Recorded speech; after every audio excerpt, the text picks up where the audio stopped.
এই আইসক্রিমটার দাম কত? 10 টাকা। আপনি খাইতে পারলে আপনাকে 200 টাকা দিমু, খাইতে পারবেন? আপনার জিনিস যদি ভেজাল না হয় তাহলে আপনি খান, আর যদি আপনি না খান তাহলে আমি কি বুঝে নিব যে আপনার এটার মধ্যে ভেজাল আছে, স্যাকারিন আছে, এর লেগে আপনি খাইতেছেন না? এই ভাই দাঁড়ান তো ভাই, এগুলো কি বিক্রি করেন?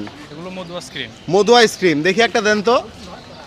মধু আইসক্রিম, এটা কি কোন আইসক্রিমের মতো না? লটারি আছে? জি। এটা কয় টাকার দিতেছেন? এটা 10 টাকা। একটু পরে দেন। এটা কি লটারি আছে এটার সাথে? জি আছে। মানে ধরে আমি লটারি। আচ্ছা। আচ্ছা দাঁড়ান, ওয়েট। তিনটা দিলে, তিনটা আইলে কি তিনটা পামো? জি 3টা পাবেন। আচ্ছা ঠিক আছে, দাঁড়ান দেখি আমার ভাগ্য পরীক্ষা করে নিই আগে। একটা পাইছি? আপনি একটা পাইছেন। আচ্ছা তাই ভাগ্যে একটাই আছে, দেন একটাই দেন তাহলে। দিছেন? আইসক্রিম জি। এই আইসক্রিমটার দাম কত? 10 টাকা। আপনি খাইতে পারলে আপনাকে 200 টাকা দিমু, খাইতে পারবেন?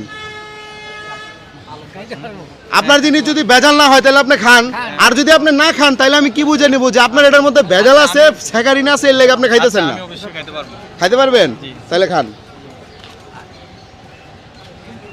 নিয়ামুল ভাই 200 টাকা বাইর করেন। এই মানুষ এই যে বিক্রি করে আপনারটা তো এরকম না। কাহিনী কি, মানুষ বিক্রি করে শুধু বরফ দিয়ে রাখে, আর আপনি তো অন্য ভাই কিছু আমারটা ফ্লেভার দেওয়া। ফ্লেভার দেওয়া, জি। মানে রং। না না রং না, আমারটা মনে করেন একবারে জুস করে বানাই। মানে গুড় আমদানি। স্যাকারিন আছে না এটার মধ্যে? কোনো চেকিং নাই। কি কি আছে এটার আমি মধ্যে? এটা নিজে বানাই সবকিছু। আপনি নিজেই বানান? জি। আপনার নাম কি? আমার নাম মোহাম্মদ রাকিব। মোহাম্মদ রাকিব। দেশের বাড়ি কোথায়? বরিশাল। বরিশাল কোন জায়গা? বরিশাল বোলা। বরিশাল ভোলা, মানে ভোলা আপনার বাড়ি? হ্যাঁ, হ্যাঁ। আমার বাড়ি হচ্ছে জালুগাড়ি। ও। তো আমরা দেশি। আচ্ছা। তো বিষয়টা হচ্ছে আপনি নিজেরটা নিজে বানান, জি। এই বানায়া সেল করেন, এটা 10 টাকায় বিক্রি করেন আপনি। 10 টাকা। খান, আপনি শেষ করেন। শেষ করতে পারলে আপনাকে আমি এটার দাম দিব 200 টাকা। আর আপনাকে মানে এটা খাওয়ানোর মূল উদ্দেশ্য আমার এইটাই, আপনি যেই খাবারটা বিক্রি করতেছেন এটা বড় মানুষটা ভুলেও খাইবো না। ভাই আপনি খাবেন এটা? এই খাবারটা সবচেয়ে বেশি পছন্দেরই হচ্ছে ছোট বাচ্চাদের। হ্যাঁ, এখন এই যে বাচ্চারা যে খাবারটা খাবে ওই খাবারটা কিন্তু 100% পিওর হওয়া উচিত, কারণ ওদের কিন্তু রোগ প্রতিরোধের ক্ষমতা একটু কম থাকে। তো সেই কারণে আজকে আপনাকে খাওয়ায় টেস্ট করতেছি যে আপনি যদি নিজের জিনিস নিজে খাইতে পারেন তাহলে তো আপনি প্রমাণ দিয়ে দিলেন যে আপনার এই খাবারটা ভালো। খান, আপনি শেষ করে ফেলেন আমি পুরোটা। এটা প্রায় 1 বছর ধরে বেশি। কোন জায়গায় বেছেন? এই জায়গাটার নাম কি?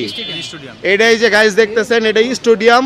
আর ওই যে পিছনে বাইতুল মোকাররম, এই স্টেডিয়ামের 4 নাম্বার গেটের দিকে ওনারা আমরা হাতে নাতে ধরছি আজকে, ঠিক আছে? সময় পাবেন ভাই আমাদের। নিয়ামুল ভাই, ভাই তো খাইয়ে ফেলছে, তাহলে ভাই টাকাটা বাইরে বুঝিয়ে দেন। এই যে ভাই 200 পাইছেন, জি ভাই। কেমন লাগতেছে? আমার কাছে অনেক ভালো লাগতেছে। অনেক ভালো লাগতেছে। জি। ভাই আপনার একটা হাসি দিতে হবে, হাসি সুন্দর হইলে আরেকশো পাবেন। আমার দিকে তাকান, একটু হাসি দেন, দেখেন। আচ্ছা আমি আসি দিলাম। আচ্ছা। হাসেন আঙ্কেল, হাসি সুন্দর হয়েছে। এই ভাই আরেকশো দেন, হাসি সুন্দর হয়েছে।